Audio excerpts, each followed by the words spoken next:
Hi everyone, Alicia here. How are you guys doing today? I hope you're doing okay, stuck at home. Welcome to another video where I recommend some books for you to read from the library while we're closed with your library card. And remember that if you don't have a library card, you can apply for one online right now and just get the number. And when we reopen, you can come and get your actual physical card. So don't let not having a library card stop you from reading our ebooks. You can take care of it all online now. All right. So, do you have a kid who likes history or historical books? Or are you just looking for some recommendations that will subtly teach your kids something while also entertaining them? So all of my book recommendations today are great for that. Some of them take place in the distant past or a little more recently. And then stick around for a fun craft that involves melting stuff. So it'll be really fun. But first we have to do our bad joke of the day. And our joke today is, when did cave people invent hockey? In the Ice Age, of course.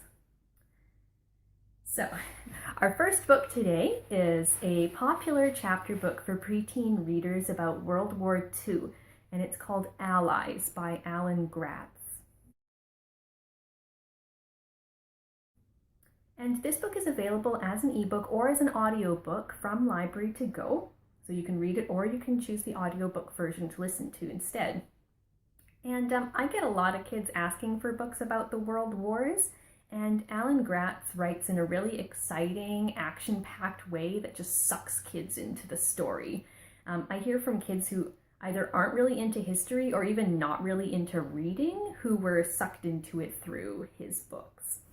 And Allies is about D-Day, and it tells the stories of several different characters who were involved in it in some way. There's a young soldier who lied about his age to get into the US military. There's a French girl working as a spy to sabotage the German army. There's a paratrooper, a medic, so a whole gamut of different people who are involved. And so there's obviously some violence because it's about war, but it never gets too graphic in any of Gratz's books. So kids around age 9 or 10 who have an interest in the subject or in World War II can access it without it being too harrowing. Our next book is also available through Library to Go as both an ebook and an audiobook. And this one's a little bit different. It's called The Night Diary by Vera Hiranandani. And it's another chapter book for the preteen set, and it takes place during the partition of India in 1947. So it's about the same time period, but a very different part of the world and a very different story. The main character, Nisha, is half Muslim and half Hindu, and racial tensions are escalating in all parts of India at the time, and her father decides that it's too dangerous for the family to stay in what is now Pakistan. So they leave everything they have to head east to the new India on foot and by train. It's a difficult journey, and it's chronicled through diary entries which are written by Nisha, and they're addressed to her deceased mother. So it's very poignant and emotional, but also a very engaging read. Our next recommendation is for younger ones, and a little more shorter books for kids who might not be as into the huge chapter books. And this is a series called I Survived, and a lot of you may have already been familiar with it because it's so popular. And several of them are available on Library to Go to read. And these are very short, exciting chapter books told from the points of view of people who lived through major historical events and natural disasters, from the destruction of Pompeii in ancient times all the way to the Hindenburg or more recent events like the Fukushima nuclear meltdown and the Japanese tsunami in 2011. They're pretty popular and very exciting reads, which are great at getting kids interested in historical events that they cover. And the main characters are all children too, of course, and very resilient ones, so readers will want to cheer them on as they navigate each disaster. Our final book is a picture book, so if you've got some younger kids, and this was written 20 years ago about the contemporary refugee crisis of the time, but which unfortunately is still very relevant today. And it's called From Far Away, written by Susan Askar and Robert Munch.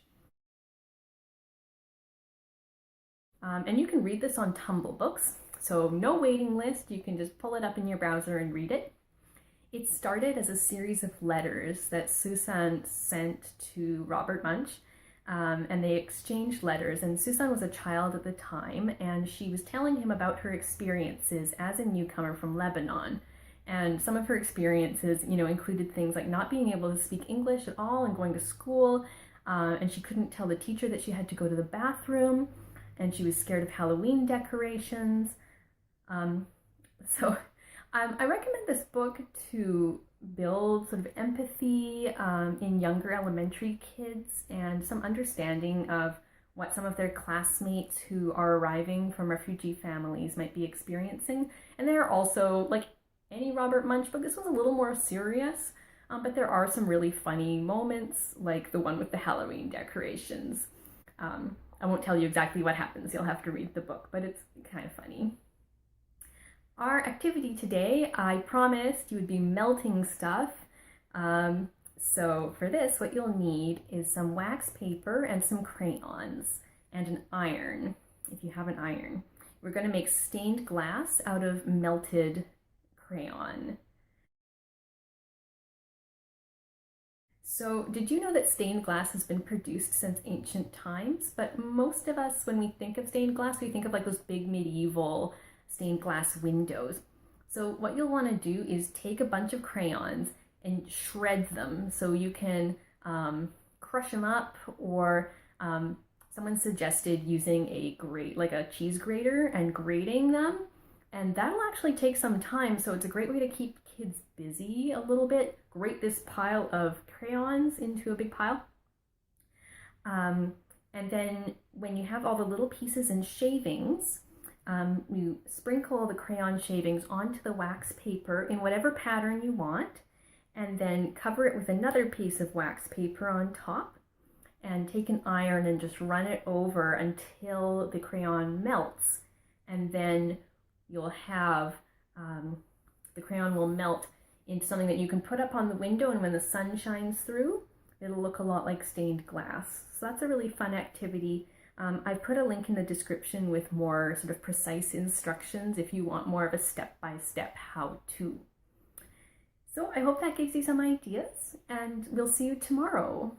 Bye.